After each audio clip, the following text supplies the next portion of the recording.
Hey, fellow gliders, today we're going to secure your data. We're going to make your app more secure, and we're going to take a look at the difference between a user profile and what should be the app's public profile, and how to rectify any sort of possible data leaks that might occur in your app.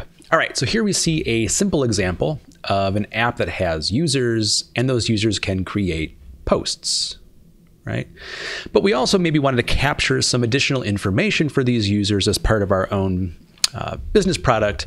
And let's say we wanted to have the users, we want to capture their phone number and maybe some other sort of secure data like their social security or something for some sort of reason, right? So one thing you have to know is that even though we're not displaying these data anywhere in the app, right? So if I were to go into the person's profile, we see I'm not displaying the user's email address, I'm not displaying the user's phone number or social security number.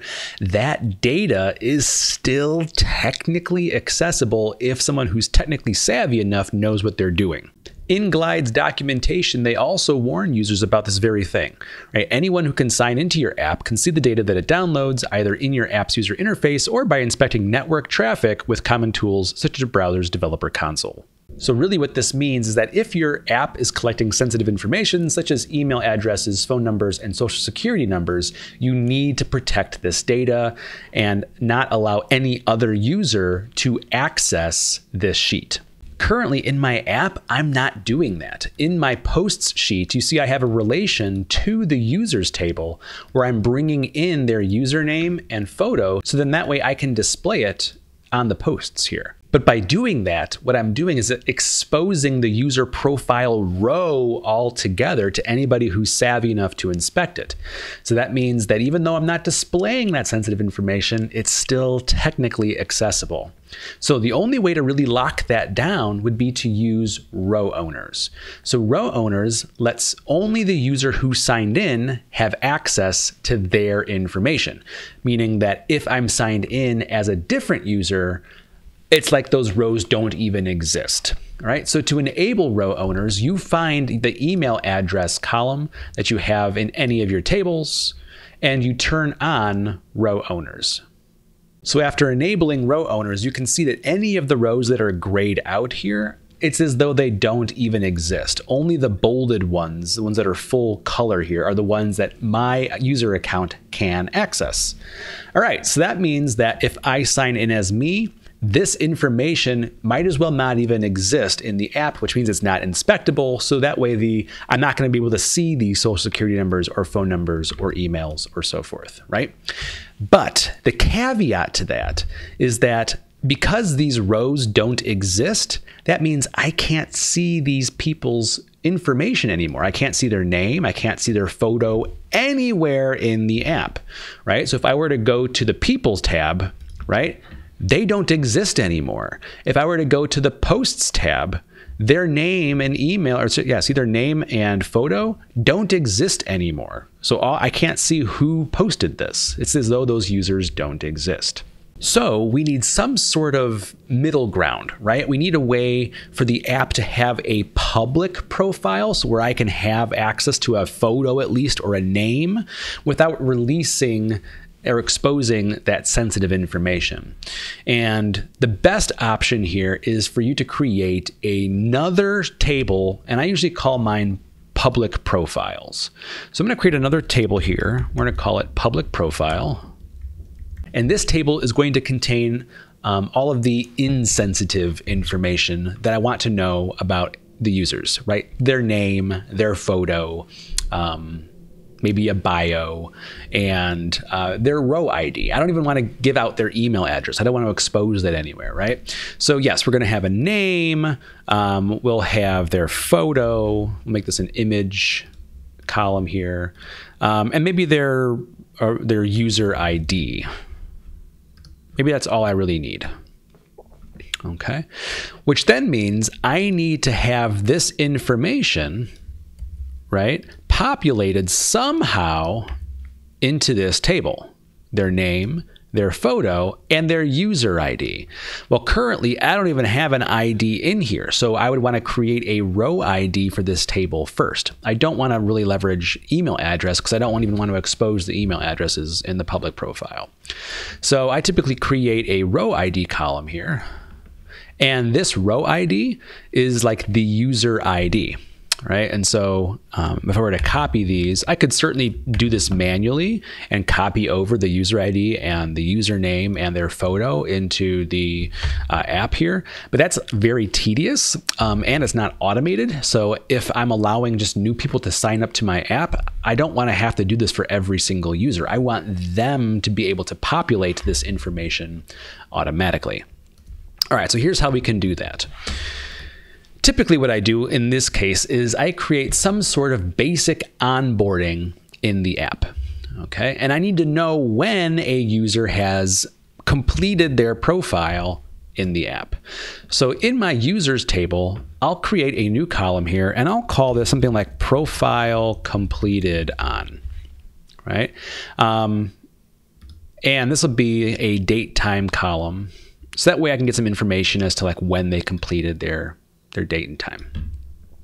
Okay, eventually what I want to happen is have their row ID displayed in the user ID section here.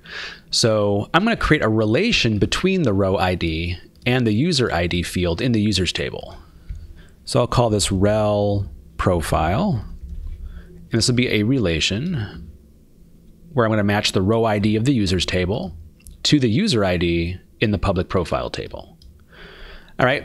No matches have occurred yet because I haven't created any public profiles yet. Now what I can do is I can say, hey, if their public profile completed on is empty, that means they haven't gone through onboarding yet and thus should not see anything else in the app. It becomes a visibility condition, right? So on these two tabs, I don't want them seeing these tabs yet until they've completed their profile.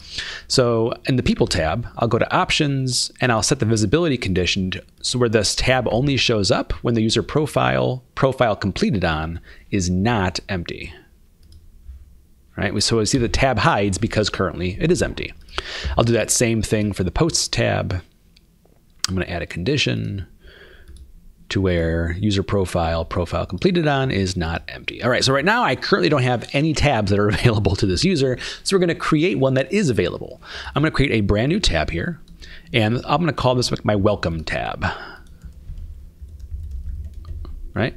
It's going to point to the users table. And for options, we're going to set the visibility condition on this tab to show up when profile completed on is empty.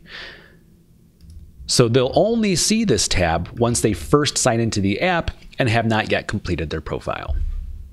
All right, so then on this tab, I'll probably ask some questions for them to create their profile. So I'm going to change the layout of this tab to the details screen. Currently, I already have all this information in it. Let's pretend it's not in there yet.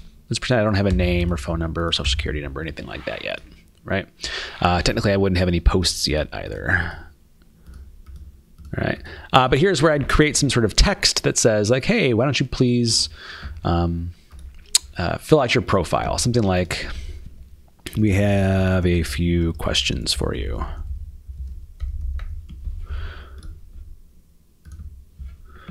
Right?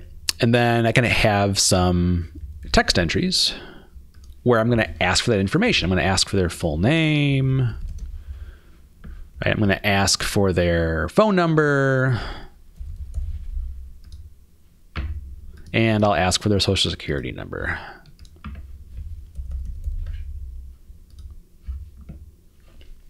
Okay. And then I want to make sure that the person who is signed into the app, that they're filling out their row, right? So in order to do that, we have to filter this screen to the signed in user. So if I visit the Welcome tab here and go to Options, I'm going to filter to where the email address of the person signed in is the signed in user. And what that does is that the signed in user then has their own instance of this row, right? You can see that if I go to the data section here, it's filtering currently to my row. And if I were to sign into somebody else, it would be filtered to that person's row and so forth. All right, and then lastly, we need a button here to complete their profile. So typically what I do is I'll create actually two buttons. One's kind of smoke and mirrors. So the first button here says like complete profile, but I make it kind of grayed out. And the action is to do nothing except for like shuffle the order, which does nothing. So if I click on it, it doesn't do anything, right? And this button only appears when they haven't filled out the fields that I want them to fill out. So visibility will only show up when name is empty, or phone number is empty, or social security number is empty. Okay, so because these three fields are empty, this button shows up. All right, then I'll have another button here that does the opposite, that it shows up when these things are not empty and we need an and condition. So the name is not empty and phone number is not empty and social security number is not empty. And this one I actually do make the profile complete. And here's what we need to do in order to complete their profile for the users table and generate that public profile. So for the action, we're going to do a couple of things. So we're going to do a create new action here. The very first thing we want to do is add a new row to the public profile, and we're going to generate the user's row ID. That becomes their user ID, the person's name, and the person's photo, right? And then secondly, we're going to set column in the users table to where the profile completed on is the current date and time, thus marking their profile complete and thus triggering the visibility condition to make all the tabs appear correctly, right? And we'll say this complete profile.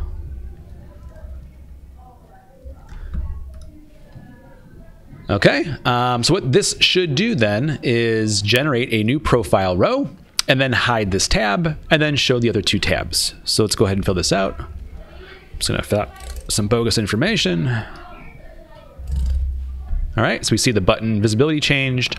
And when I hit complete profile, we see that this welcome screen hides, and now I have access to the other two screens.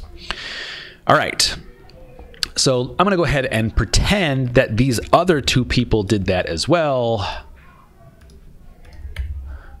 Let's see their user IDs and then their photos. So in order to do that, oh goodness, I need to grab their photo. One little trick here, if you want to get the URL for the photo, you can do two different things. You can either convert this to a text column, or what you can do is point a template column to the photo column, and then it'll expose what the URLs are for those images. So I'm gonna go ahead and copy these two image URLs.